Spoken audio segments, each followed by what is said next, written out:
ಎಲ್ಲರಿಗೂ ಬೆಳಗಿನ ಶುಭೋದಯ. ನನ್ನ ಹೆಸರು ಚಂದನಕ್ಕೆ. ನಾನು 8ನೇ ತರಗತಿ ಆಂಗ್ಲ ಮಾಧ್ಯಮದಲ್ಲಿ ವ್ಯಾಸಂಗ ಮಾಡುತ್ತಿದ್ದೇನೆ. ನಮ್ಮ ಶಾಲೆಯ ಹೆಸರು STJ GHS ಹಿರೇಕೋಗಲೂರು.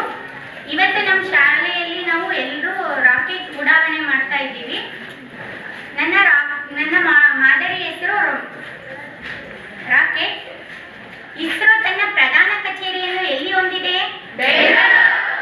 ಹೌದು, ಇಸ್ರೋ ತನ್ನ ಪ್ರಧಾನ ಕಚೇರಿಯನ್ನು ಬೆಂಗಳೂರಲ್ಲಿ ಹೊಂದಿದೆ. ಬೆಂಗಳೂರಿನಲ್ಲಿ ನಮ್ಮ ರಾಜಧಾನಿಯಾದಂಥ ಬೆಂಗಳೂರಿನಲ್ಲಿ ಹೊಂದಿದೆ.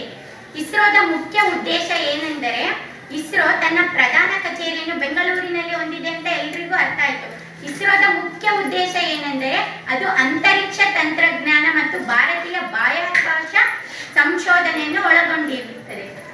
ಅದು ಇಸ್ರೋ ಫುಲ್ ಫಾರಂ ಇಂಗ್ಲಿಷಲ್ಲಿ ಹೇಳ್ತೀನಿ ನೋಡ್ರಿ, ಇಂಡಿಯನ್ ಸ್ಪೇಸ್ ರಿಸರ್ಚ್ ಆರ್ಗನೈಸೇಷನ್. ಅವುಗಳ ಅಭಿವೃದ್ಧಿನ ನಾವು ನೋಡ್ಕೊಂತ ಹೋಗ್ತೀವಿ. ಇಸ್ರೋ ಉಪಗ್ರಹಗಳನ್ನಲ್ಲದೆ ಉಪಗ್ರಹ ವಾಹಕಗಳನ್ನು ತಯಾರಿಸುತ್ತದೆ. ಅಂಡ್ ಇಲ್ಲಿ ನೋಡ್ರಿ, ಎಲ್ಲರೂ ರಾಕೆಟ್ನ ಗಮನಿಸ್ರಿ. ಇಲ್ಲೂ ಮಾಡಿದ್ದೀವಿ, ಇಲ್ಲೂ ಮಾಡಿದ್ದೀವಿ. ಎಲ್ಲರೂ ಗಮನಿಸಿದ್ರಾ?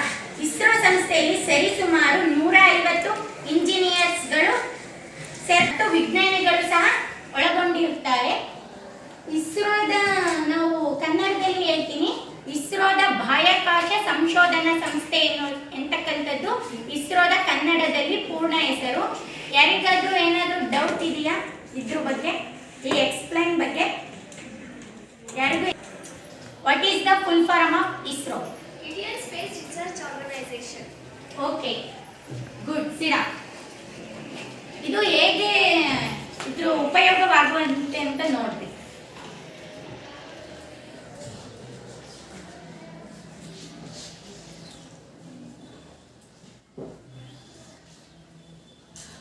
Okay, thank you.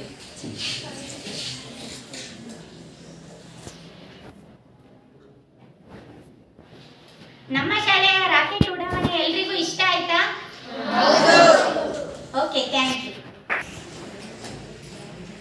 ನನ್ನ ಹೆಸರು ಸಿಂಚನ ಎಸ್. ನಾನು 8ನೇ ತರಗತಿ ಆಂಗ್ಲ ಮಾಧ್ಯಮದಲ್ಲಿ ವ್ಯಾಸಂಗ ಮಾಡುತ್ತಿದ್ದೇನೆ. ಉಪಗ್ರಹ ಒಂದು ಆಕಾಶಕಾಯವನ್ನು ಪರಿಭ್ರಮಿಸುವ ಮತ್ತೊಂದು ಆಕಾಶಕಾಯವನ್ನು ನಾವು ಉಪಗ್ರಹಗಳು ಎನ್ನುತ್ತೇವೆ. ಉದಾಹರಣೆ, ಚಂದ್ರನು ಭೂಮಿಯ ಒಂದು ಉಪಗ್ರಹ. ಭೂಮಿಯ ಸುತ್ತಲೂ ಹಲವಾರು ಮಾನವ ನಿರ್ಮಿತ ಉಪಗ್ರಹಗಳು ಪರಿಭ್ರಮಿಸುತ್ತವೆ. ಇವುಗಳನ್ನು ನಾವು ಕೃತಕ ಉಪಗ್ರಹಗಳು ಎನ್ನುತ್ತೇವೆ. ಧನ್ಯವಾದಗಳು.